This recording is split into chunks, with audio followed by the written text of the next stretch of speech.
വർക്കൗട്ടിന് പോകുമ്പോൾ വയറ് ഫുള്ളാക്കി പോകാനും പറ്റില്ല, അതുപോലെ തന്നെ കാലിയാക്കിയും. സോ വർക്കൗട്ടിന് പോകുന്ന സമയത്ത് നമുക്ക് ഇൻസ്റ്റന്റ് ആയിട്ട് എനർജി പ്രൊവൈഡ് ചെയ്യുന്ന, അതുപോലെ തന്നെ എളുപ്പത്തിൽ ഡൈജസ്റ്റ് ആവുന്ന ടോപ്പ് 3 ഫുഡ്സ് നോക്കിയാലോ. ഒന്നാമതായിട്ട് നമ്മുടെ ബോഡിക്ക് പെട്ടെന്ന് എനർജി പ്രൊവൈഡ് ചെയ്യുന്ന, എളുപ്പത്തിൽ ഡൈജസ്റ്റ് ആവുന്ന സിമ്പിൾ കാർബോഹൈഡ്രേറ്റ്സിന്റെ ഒരു കലവറയായിട്ടുള്ള banana. It's also high in potassium. So വർക്കൗട്ടിന് മുമ്പ് ബനാന കഴിക്കുന്നത് വളരെയധികം ഹെൽത്തിയാണ്.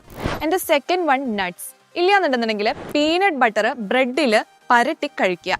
ആൻഡ് തേർഡ് വൺ, വർക്കൗട്ടിന് 45 മിനിറ്റ് മുമ്പ് ഓട്സ് എടുക്കുകയാണെന്നുണ്ടെങ്കിൽ ബീറ്റ ഗ്ലൂക്കോൺ എന്ന fibre content throughout workout നമ്മുടെ ബോഡിക്ക് എനർജി സ്ലോ ആയിട്ട് റിലീസ് ചെയ്യാൻ വളരെയധികം ഹെൽപ്പ് ചെയ്യും. സോ ഈ 3 ഫുഡ്സ് കഴിക്കുകയാണെന്നുണ്ടെങ്കിൽ വർക്കൗട്ട് ടൈമിൽ നമുക്ക് എനർജി കിട്ടുകയും ചെയ്യും, അതുപോലെ തന്നെ ഹെൽത്തിയുമാണ്. ഇതുപോലുള്ള ഹെൽപ്ഫുൾ ആയിട്ടുള്ള വീഡിയോകൾക്കായി നമ്മുടെ പേജ് ഫോളോ ചെയ്യുക. അതുപോലെ തന്നെ എളുപ്പത്തിൽ തടി കുറയ്ക്കാൻ ആഗ്രഹിക്കുന്നവരാണ് നിങ്ങളെങ്കിൽ താഴെ തന്നിട്ടുള്ള നമ്പറിലേക്ക് കോൺടാക്ട് ചെയ്യുക.